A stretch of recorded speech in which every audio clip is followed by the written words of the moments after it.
Rhyming हो जाए, थोड़ा गा ले आदमी, है जी। जैसे lunch, bunch, crunch, munch, Ronald McDonald, fire, wire, snub, hub, 7-Eleven, shake and bake, ding dong, ये क्या है, थोड़ा राइमिंग है।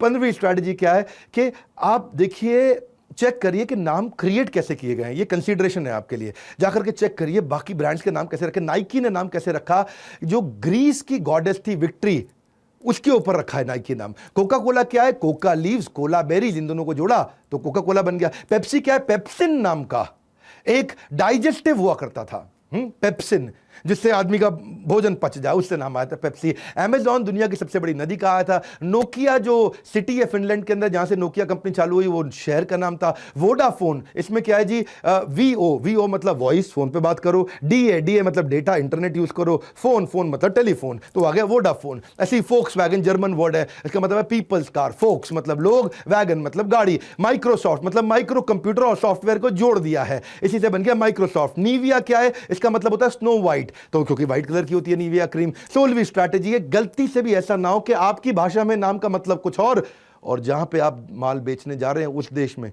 वहां पे मतलब कुछ और। ऐसा ना हो पंजाब में माल बेच रहे हो, वहां मतलब कुछ और बंगाल में मतलब कुछ और। बंगाल में मुझे रिक्शे वाला मिला था, मैंने बोला कतो टका, बोला कुड़ी टका। अब कुड़ी और टका ये सुन के पंजाबी आदमी शायद कुछ और ना समझ बैठे।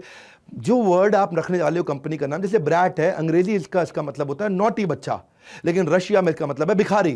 जैसे फाट है, फाट मतलब पीछे से गैस छोड़ते हो आप, पासिंग गैस अंग्रेजी में, लेकिन डेनमार्क में इसका मतलब है मूविंग ऑब्जेक्ट। जैसे गिफ्ट का मतलब क्या होता है, प्रेजेंट, उपहार कोई दे रहे हो, लेकिन जर्मनी में गिफ्ट का मतलब होता है पॉइजन। क्रैप मतलब रबिश, बेकार आइटम है, क्रैप आइटम। रोमानिया में क्रैप का मतलब होता है फिश सैंडविच, वो लोग क्रैप ही खाते हैं खाली। मिस्ट का मतलब क्या है, धुंध, फॉग। जर्मनी में मिस्ट का मतलब है जी कूड़ा। किस है जी, पप्पी, किस लेते हैं जी, हाँ, टच विद लिप्स, लेकिन स्वीडन में इसका मतलब है मूत्र। कितना फर्क हो जाता है। जैसे कुकी, बिस्किट है तो, लेकिन हंगरी में उसका मतलब है स्मॉल पीनेस, पुरुषों का छोटा लिंग। बाइट का मतलब है थोड़ा खाना, चक मारना है। फ्रांस में इसका मतलब है पीनेस, पुरुषों का बड़ा लिंग। और कठोर लग रहा होगा, मैं क्षमा चाहता हूं, पर आपको समझाना भी जरूरी था। रबर, इंडिया में रबर का मतलब क्या होता है, इरेजर, जिससे मिटाते हैं जी, कोई पेंसिल से लिखी हुई चीज हो। लेकिन यूएस यूरोप में रबर का मतलब होता है कॉन्डम। सालसा, वो डिप होता है जिसमें खाते हैं। जापान में उसको डायरिया बोलते हैं, किसी को लूज मोशन हो गए हो। पीच है जी, फ्रूट है, लेकिन टर्की में इसको क्या बोलते हैं, एक ऐसा बच्चा जो पति पत्नी का ना हो, किसी और से हो, ऐसा बच्चा, इलेजिटिमेट चाइल्ड। ऐसे ही आप देखते हैं कि प्रिजर्वेटिव का मतलब है कि कोई चीज जो खाने को खराब ना करती हो, लेकिन फ्रांस में इसका मतलब है कॉन्डम। ब्रा यहां पे तो मतलब महिलाओं का वस्त्र है, स्वीडन में इसका मतलब है जी वेरी गुड।